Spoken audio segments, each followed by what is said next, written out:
Good morning, Kentuckiana. 6 a.m. here on the 4th of July, looking out over downtown Louisville. Calm and warm as we head into this holiday weekend in true July 4th fashion. Good morning to you, everybody. I'm Grace McKenna. Jim is on a fun 4th of July assignment today, very appropriately. And Matt is here with us as well for a look at the weather, which in my opinion, Matt, couldn't be better. I think like lying by the pool today, a little grill out sounds perfect. If folks are willing to pack the sunscreen, that is. Every way you can celebrate the 4th of July today, Grace, is looking good weather-wise. Anything you want to do outdoors in great shape. It's just going to be hot, though. Keep in mind it's going to be another round of hot temperatures. We've got those rising into the lower 90s throughout the afternoon time. If you're planning on headed to the waterfront park in downtown Louisville today, bring the sunscreen, bring the hat, comfortable clothes. We're going to see this warm up throughout the afternoon time. 93 for our high temperature today. Winds will be a bit light. We're going to continue to stay dry, though. No rain chances in the forecast.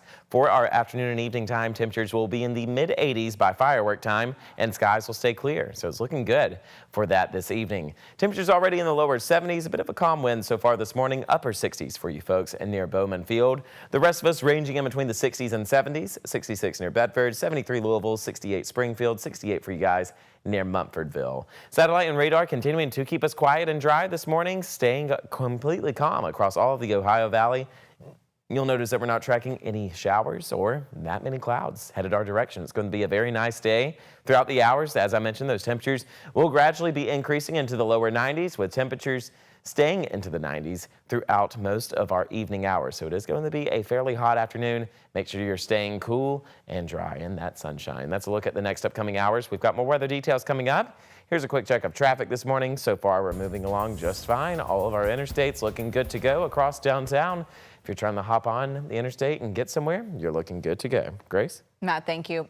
Closing arguments in the trial of Brooks Houck and Joseph Lawson are set for Monday morning, bringing this decade-long case one step closer to a conclusion. WHAS11's Alexandra Goldberg and photojournalist Aspen Hester explained the final witness testimonies before the defense rested its case. Court is adjourned for the holiday, but now the defense and the prosecution have rested their case. Thursday marks 10 years since Crystal Rogers vanished. The defense leaving the jury over the holiday weekend with their argument. There's no evidence that Houck or Lawson had anything to do with it.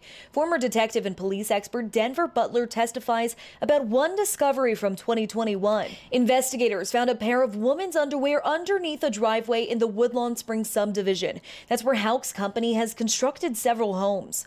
But it came back from DNA testing with no DNA profile. No evidence connecting it to Crystal Rogers. The former detective also testifying that there's no trace evidence in Houck's home, his truck, nor his brother Nick's police cruiser. And there's no evidence to be found in multiple searches across the Houck family farm. Quote, the theory is that she was murdered there.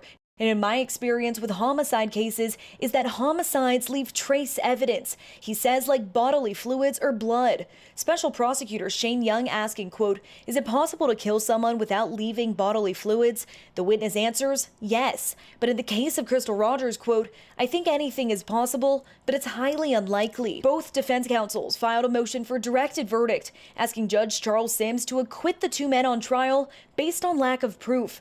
Both motions were denied. Now the case moves to the jury to decide. In Bowling Green, Alexandra Goldberg, WHAS 11 on your side. Closing arguments are set for Monday morning, starting at 9 Central Time. Next week, for a full breakdown of what to expect in the courtroom, our Alexandra Goldberg will be streaming live on WHAS 11 Plus at 1 p.m. For more extensive coverage of the full day in court, Alexandra will join Shay McAllister, Doug Proffitt, and WHAS 11 legal analyst Nick Mudd at 9 p.m. You can download the WHAS 11 Plus app on your TV and watch for free. New this morning, Louisville police are searching for a man who they say fled a traffic stop and left his baby behind. Police posted this picture of Christopher Morris on social media. They say they pulled him over on Wednesday for a traffic violation, but he drove off. LMPD said Morris later abandoned his car in Village West in the Russell neighborhood and ran away on foot, leaving his 4-month-old child inside the car. EMS checked the baby out. The baby was then safely returned to a grandparent. Morris has multiple felony warrants out for his arrest, including possession of a handgun by a convicted felon. Anyone with information is asked to call LMPD's tip line at 502-574-LMPD. Happening today, the man Metro Police say pointed a gun at officers inside a house in the Parkland neighborhood is expected in court. Officers say this man, 27-year-old Garad Amir Garad, pointed a gun at police Wednesday night, prompting police to fire at him. Garad was not hurt in the incident, and LMPD says he eventually dropped the gun and was arrested. Garad's wife and a family member also told police he had punched and strangled his wife until she blacked out. He now faces charges of strangulation, assault, and wanton endangerment. He's expected in court at 9 a.m. The motion is adopted.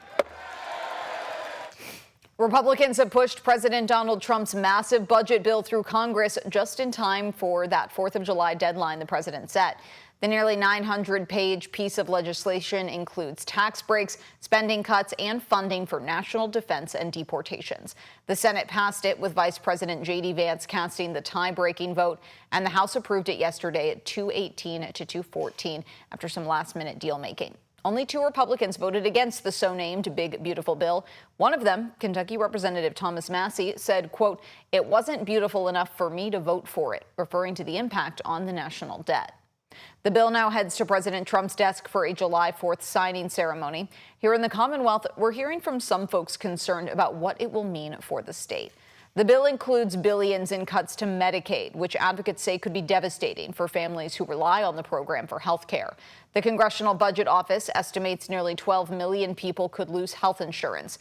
Advocate Emily Beauregard with Kentucky Voices for Health says it could strip coverage from about 250,000 Kentuckians, increase medical debt, and make it more difficult for people to access care. It goes against what the bill says it is going to do. You have to be healthy enough to work. Healthcare is a prerequisite to work.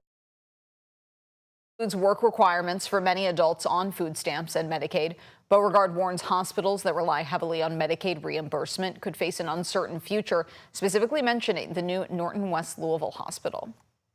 Big changes could be on the way for Park Hill and Algonquin. Happening today, community leaders are announcing details about a $100 million development project to revitalize the area. They say the plan could transform some of Louisville's poorest neighborhoods with new opportunities, and we'll learn more at 10:30 today. Matt, coming over to you, what is that one thing we need to know? Warming up into the 90s today, Grace, for the 4th of July. It's going to be sunny and dry. Things look good throughout the evening hours as well if you're trying to catch the fireworks shows. We're not expecting many clouds. It's going to be a very nice evening for us. We've got temperatures continuing to warm up with more humidity tomorrow, along with chances for showers on Sunday. Those details coming up in just a few short minutes. Matt, thank you.